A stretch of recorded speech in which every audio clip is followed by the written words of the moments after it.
భరత్ గారు చెప్పండి. తుమ్మిడాటి మొదలు పెట్టద్దని ఎన్డీఎస్ఏ చెప్పిందా అంటే వద్దని? తుమ్మిడాటిని మేము కట్టనీయమని చెప్పి హరీష్ రావు అడ్డం పడ్డా? తుమ్మిడాటి కడతామని చెప్పి ఎలక్షన్ లో చెప్పింది కదా. మరి ఇప్పుడు 1.5 year దాటింది. ఫడ్నవీస్ ఏమన్నా ఒక్క లేఖ రాశారా అనండి?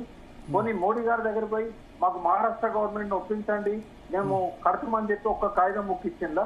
మొన్న జలశక్తి శాఖ ప్రకాష్ గారు తుమ్మిడిహట్టి వద్ద నీరుందని సిడబ్ల్యూసీ చెప్పినా కేసీఆర్ పట్టించుకోలేదని కమిషన్ నివేదిక చెప్తోంది. కేసీఆర్ సన్యాసి నువ్వు పోటుగానివి కదా, నువ్వెందుకు కడతలేవు? అంటే తుమ్మిడిహట్టి దగ్గర నీరు లేని కారణంగా మేడిగడ్డ దగ్గర బ్యారేజ్ నిర్మించామని కేసీఆర్ చెప్పారు కదా. కేసీఆర్ వాదన తప్పని చెప్తోంది. నేనేమంటున్నా అంటే మీరు మంచిగానండి నేను చెప్పేది. నేనేమంటున్నా కేసీఆర్ సరే కట్టలేదు, నువ్వు ప్రజల మధ్య పోయి నేను పోటుగాని నేను కడతా అని చెప్పినావు కదా. ఇప్పుడు 1.5 year నుంచి నువ్వు ఎందుకు కాగితం ముక్క రాయలేదు? రాజశేఖర్ రెడ్డి ఏమో 5 ఏళ్ళు చీఫ్ మినిస్టర్ ఉంటాడు, ప్రాజెక్ట్ రిపోర్ట్ రెడీ అయిన తర్వాత ఆయన ఒక్క కాగితం ముక్క రాయడు. ఫడ్నవీస్ దగ్గర పోయి ఎందుకు మాట్లాడరు? మేము మోడీ దగ్గర పోయి ఎందుకు మాట్లాడరు? జలశక్తి శాఖ దగ్గర పోయి ఎందుకు మాట్లాడరు? 1.5 year లో ఒక లెటర్ రాయడానికి తీర్చలేదా రేవంత్ రెడ్డికి? 1.5 year లో లెటర్ రాయనప్పుడు 9 ఎట్లా కడతారండి? ప్రకాష్ గారు, ఇంకో విషయమో కాళేశ్వరం కమిషన్ కు మాజీ మంత్రి హరీష్ రావు కూడా సరైన సమాచారం ఇవ్వలేదని చెప్తున్నారు, నివేదికలో పేర్కొన్నారు కదా. అమ్మ నాకు మంచి మాటలు వస్తలేవు.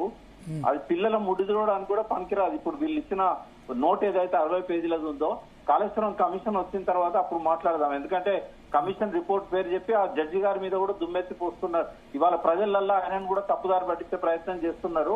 ఎట్టి పరిస్థితుల్లో పీసీ ఘోష్ గారు ఈ 3rd class రాతలు రాయరు.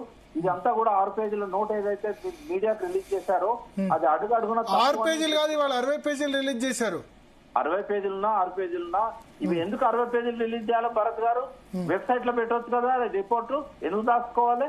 అడుగుదాం దయాకర్ గారు. అది కాదు, వెబ్సైట్ లో పెట్టేదాకా ఇష్టం వచ్చినట్టు అబద్ధాలు చెల్లమని కావాలా? దయాకర్ గారు ఏంది 6 pages